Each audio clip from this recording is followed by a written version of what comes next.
But in the new series that stars Erskine and and Glover, we get to see how they got recruited. The fact that they both tried out for the CIA, the FBI, and all those different organizations, but didn't quite make the cut. But they were built specifically and had the personality traits that would fit the Smiths organization perfectly. Peace and love, everybody. What up, though? It is your boy, Karon Joseph Riley, and we don't have my gracious co-host with us today. She is caught up doing her thug thizzle in the other side of entertainment that she does so well, acting and creating her skits. Ernestine Morrison will not be with us today on this episode of Nice Watch, but I'm here, and we're going to get to it. So, let's get right to it. Now, look, I don't want y'all to judge me, but the movie I watched this week is Strays, with Jamie Foxx and Will Ferrell playing these two dogs. One of them is a terrier, and one of them is like a little British bulldog with the little ears. And I put this on because I was at the house yesterday, and I was like, I got like an hour and a half. I got in between stuff, and I need to watch something so I can talk about what I'm watching on Nice Watch. So I put on Strays. I don't know what it is about the world right now, but I feel like we need more funny and more laughter just in general right now, right? It's just so much going on that we can cry about, that we can be sad about. But when you get a movie that's just hilarious like this was, Jamie Foxx and Will Ferrell aren't they best as voiceover characters in the Strays. Basically was a story about a little terrier who had an owner, and the owner was just really, really mean to him. As you would expect, sometimes those little dogs can tend to be a little ratty in a sense. Now, don't get all mad. Anybody at home that has a little dog, I'm just not a little dog person. Like, if you see me walking around with a little dog, I have completely left my wife, left the kids, and I have lost my mind. And this is my 25-year-old girlfriend's dog, and I'm caught up and my testosterone is low. All right, moving on from that. But anyway, Strays it's funny as hell, man. Now, mind you, this ain't nothing you want to watch with the kids unless you are a free spirit like I am, because it is a lot of profanity in this movie. I got to say, the dogs were cussing like crazy. And Jamie Foxx's crew were a bunch of strays who took in this little terrier who was basically going on a fetch run because his owner was trying to get rid of him. It was pretty sad. Like, the owner would drive far as hell from home, throw a ball, get in his car, and pull off. So the dog, in his mind, thought it was a game. So he would keep bringing the ball back no matter how far he threw it away, until one day the owner was like, you know what? Drove to a whole nother state. And that's where the terrier ran into Jamie Foxx and his little bunch of little strays. Now, what's funny is that it kind of mirrors society in a way that the strays were the guys who didn't have the pressures of society. They could do what they wanted to do. It was just the whole freedom of being a stray, and they were able to just be of the world without taxes, without problems. I kind of looked at them as like maybe not even, now don't get me again on this one, but homeless people. People always look at homeless people and be like, oh, I feel so bad for them. But here's the thing. A lot of those people that's homeless, they chose to be homeless. And thinking about it, it's a pretty free kind of living if you can deal with living outside and not having a ready place to cook food or go to the bathroom. But really, it's pretty free. Like, you can kind of do what you want to do if you're homeless. Ain't nobody looking for you to pay no bill. Ain't nobody looking for you to pay back no money. Ain't nobody bothering you. You know what I'm saying? So half full kind of guy. That's who I am. I'm a half full glass.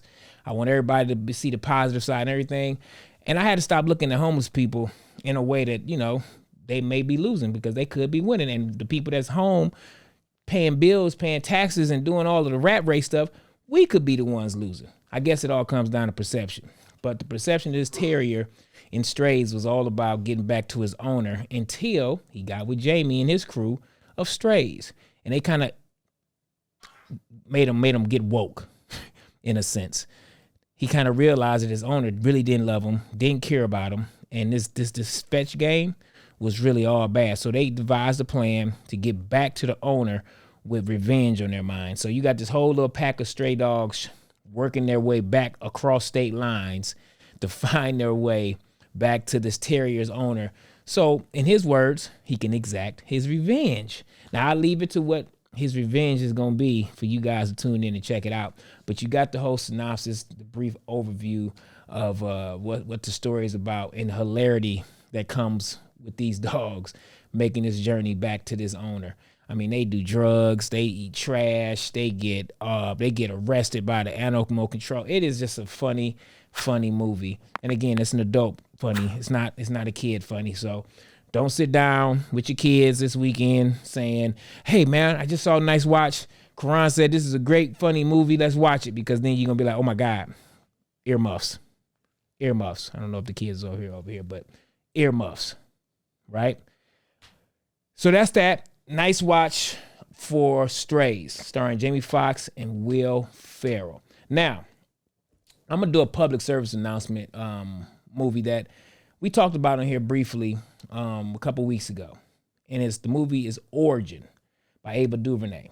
Now, I'm bringing this back up because it's still in the movies for a couple of weeks left. And I am imploring you to go get out this weekend before you go see Strays, because you can watch Strays when you get home and everybody's winding down. You just want to watch something funny. You're going to need to watch Strays after Origin because Origin is a little heavier, a little bit more dramatic, and it's definitely going to pull on your heartstrings because of the subject matter. Now, just to give you a quick overview of what Origin was about again, just in case you didn't see the episode we talked about Origin, it is basically, excuse me, a movie, adapted movie from the book called Cast. Now, everybody said this book was unadaptable, but the great Ava DuVernay, brilliant, genius sister and director, she found a way to make this story be digestible and real and something that we could sit down and watch for an hour and a half, 2 hours. And she did an amazing job.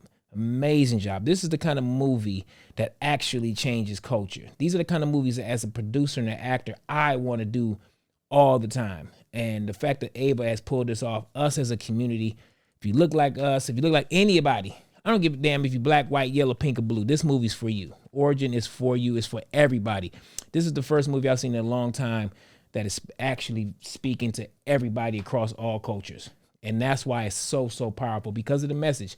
And if we all go to see this movie and we start to really digest what this movie's about, we really start to understand what the world is about and how we can get around it and how we can change it and get to a better place for everybody. Not just blacks, not just whites, not just Chinese, not just everybody, because it's relevant. It's real. So this weekend, definitely go to the movies if you can and see Origin. Support, because the marketing is not behind this movie as it should be. And I think that's part of the plan a little bit, because I think of the impact this movie can have on the culture and the world. And everybody doesn't want to change, because there's a lot of people winning in this world as it is now. A lot of money being made on a lot of broken souls and a lot of broken backs. And I think this movie is one of those movies that can help you kind of make some self-corrections in yourself. It definitely made me reassess my viewpoint on the world and my viewpoint on racism, my viewpoint on classism, and my viewpoint on just overall, I guess, the evil of, I'll never say the word, but supremacy. You know what I'm saying? Because I'm not going to give power to that word, but the supremacy of the world as it is.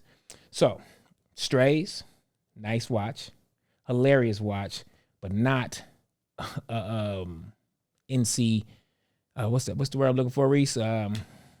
PG-13, PG, yeah, something like that. Yeah, it's definitely not a PG movie that you want to watch with the kids. Teenagers, yes, they can handle it, but don't get your 5-year-old in there, because one of their favorite words could become fuck, something like that. Who knows? I don't even know if I'm cool to say it on here, but I said it. Boom, there it go. Mr. and Mrs. Smith. Yes. I've watched that series, and I believe EJ and I were supposed to talk about that at some point, and I think I can talk about it now because I actually saw the whole series. Good alley-oop there, Reese. So, third review and final review, so we can get to the time without my co-host. It's really hard to go for 30, 40 minutes just by myself, and I never thought it was that hard until I had to start doing it. But check it out. the Mr. and Mrs. Smith that is now on also Amazon Prime, starring Donald Glover and Reese. You got the Google over there. What's my girl's name? Bear with me. This was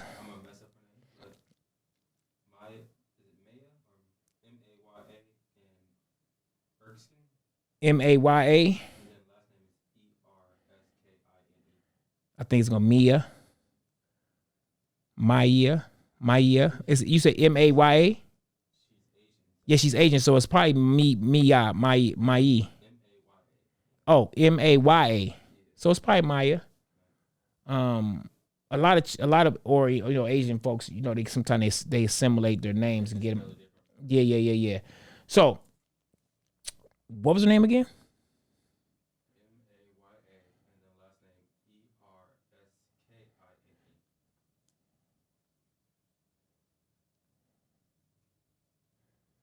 Don't you worry, I'm coming. Mr. and Mrs. Erskine. Mrs. Smith. Yeah. Yeah, once I see it, I can tell you. Found it. And here we are. Why cannot get my information up like I need to?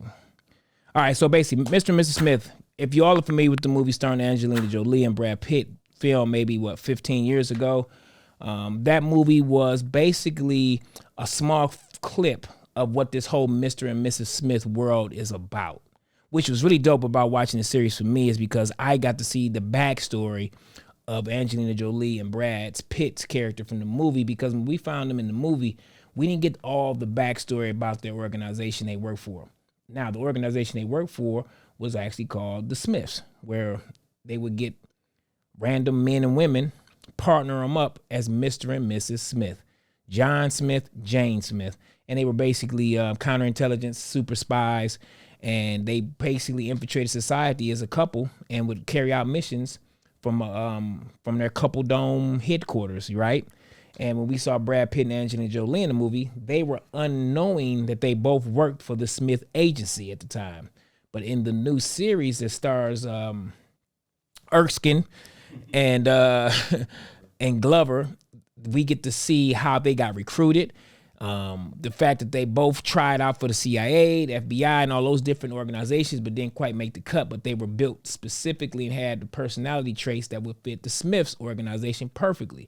So it was really dope to see them put together and watch how it started. Because I'll be honest, man, the first 3 episodes, I was kind of figuring out like, why? Okay, I see why it could be Danny, it could be Glover, but why Erskine? Like I didn't understand their matching of casting.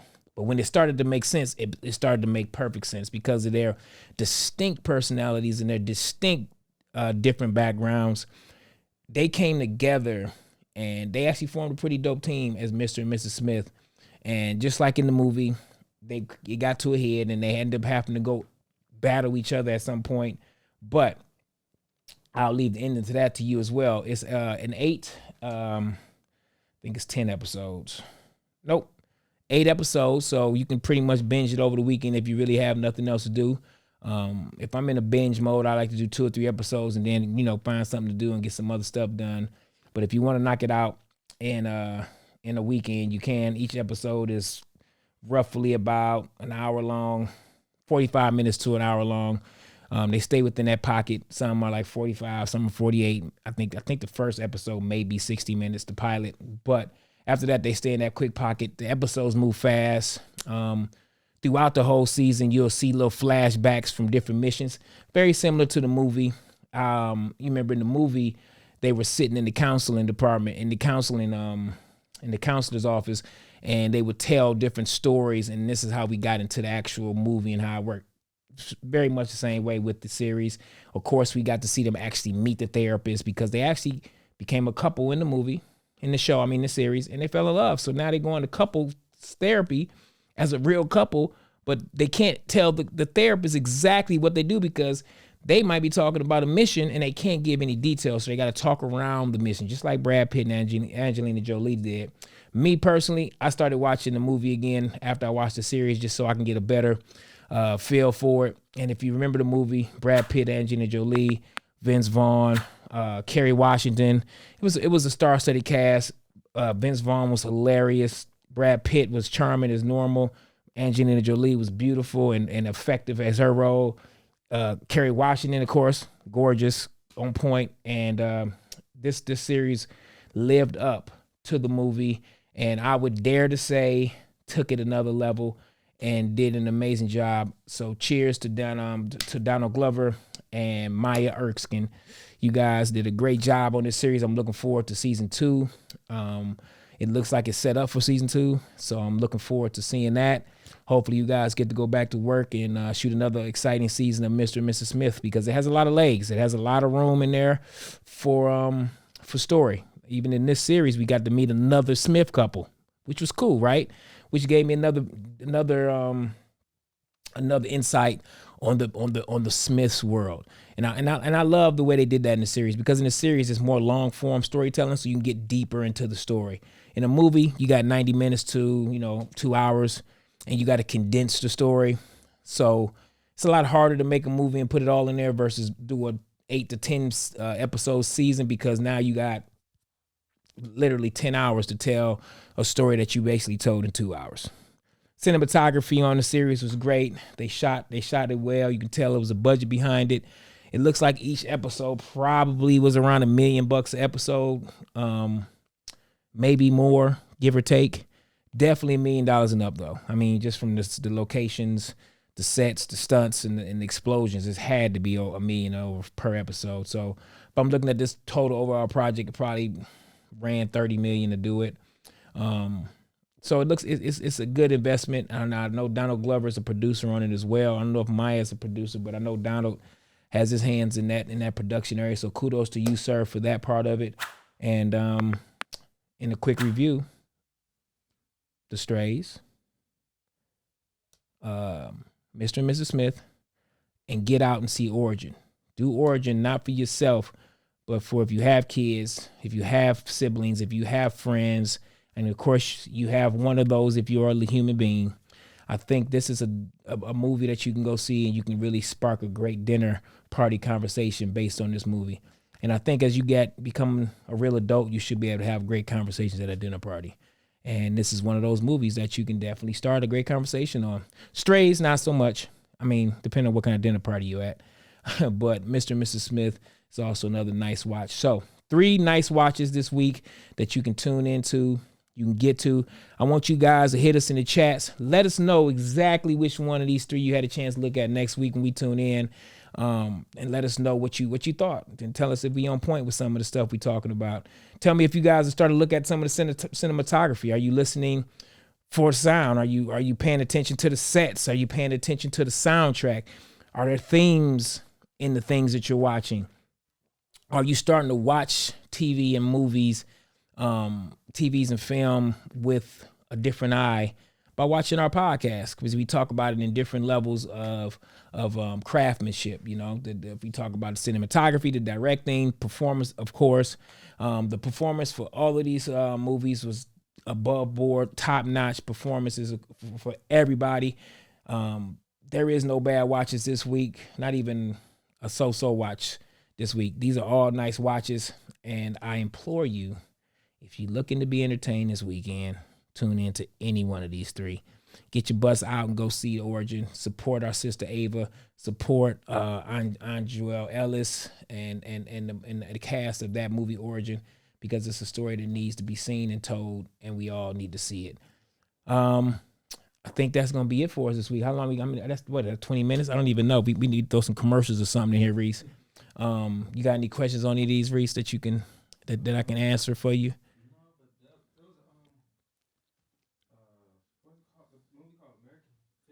American Fiction, absolutely. I saw American Fiction starring my boy.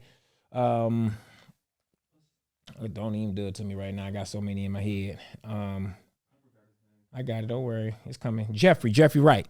Jeffrey Wright is starring in that. Issa Rae, Jeffrey Wright, and now this is another movie that's up for Oscar season, and all the award season. I think it won a BAFTA just recently, and it's gonna be a contender in Oscar on the Oscar world for Oscars this year.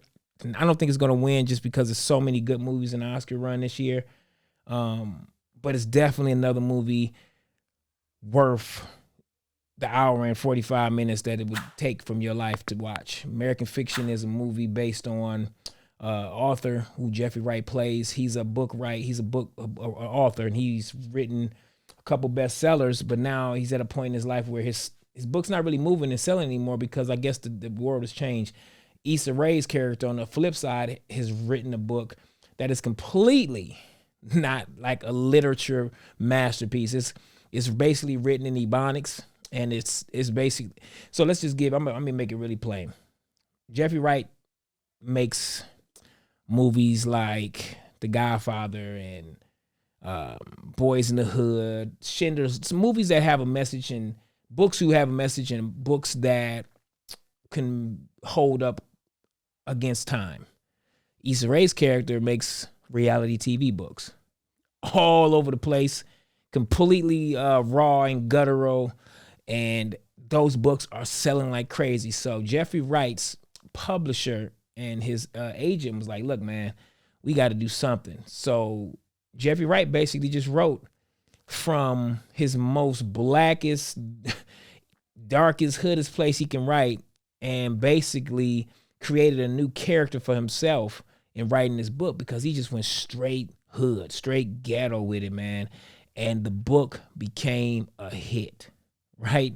So he grapples with the fact that this book has become mainstream versus it's just not who he is. It's not what he want to represent. He doesn't want that to represent the culture, but this is what they want. This is what people are buying. And this is what people are akin to digest in this time. And I think it's a really, really interesting societal piece that you can really look at and really think, like, is our music doing the same thing?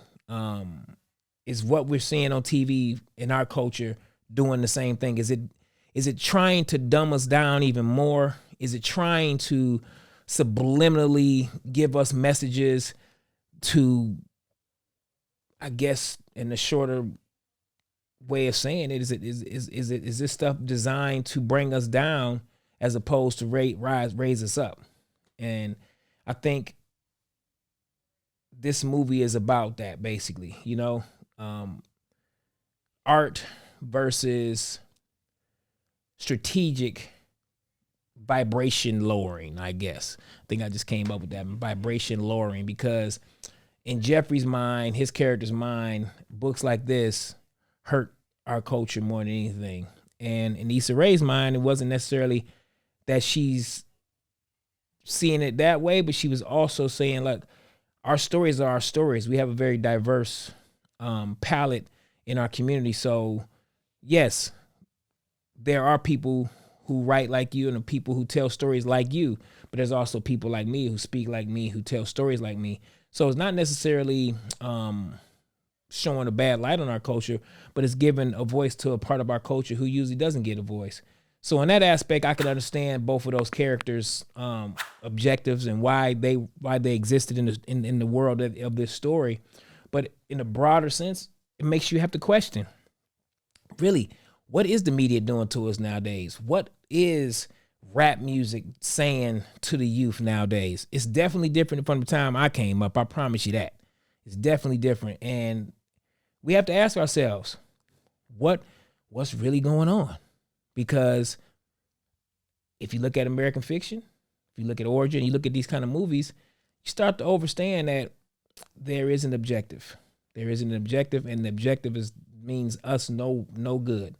So I think all these movies are necessary. American Fiction is definitely another movie that I would tell you to watch as soon as possible. I think it's still showing in theaters throughout the country in different pockets.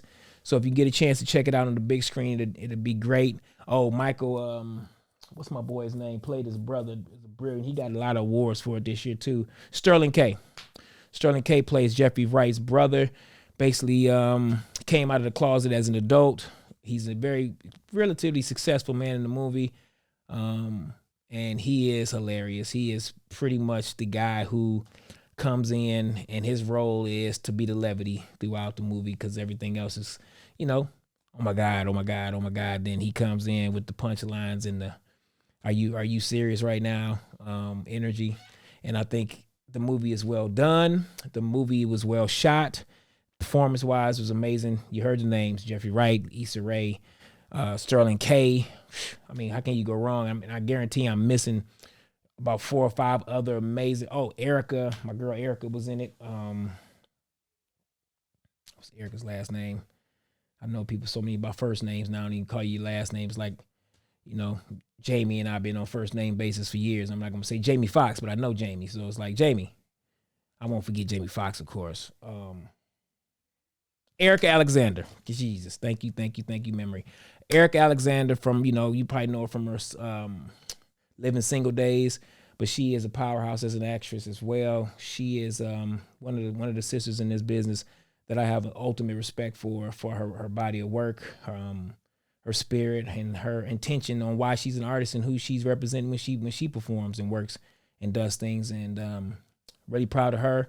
See her doing her Thug Thizzle. She's probably one of the. And I met Issa. I worked with Issa before, so it's always good to see the people you worked with and touched and you doing great things. And I think you should definitely check out American Fiction, man, and check it out. It's definitely a nice watch.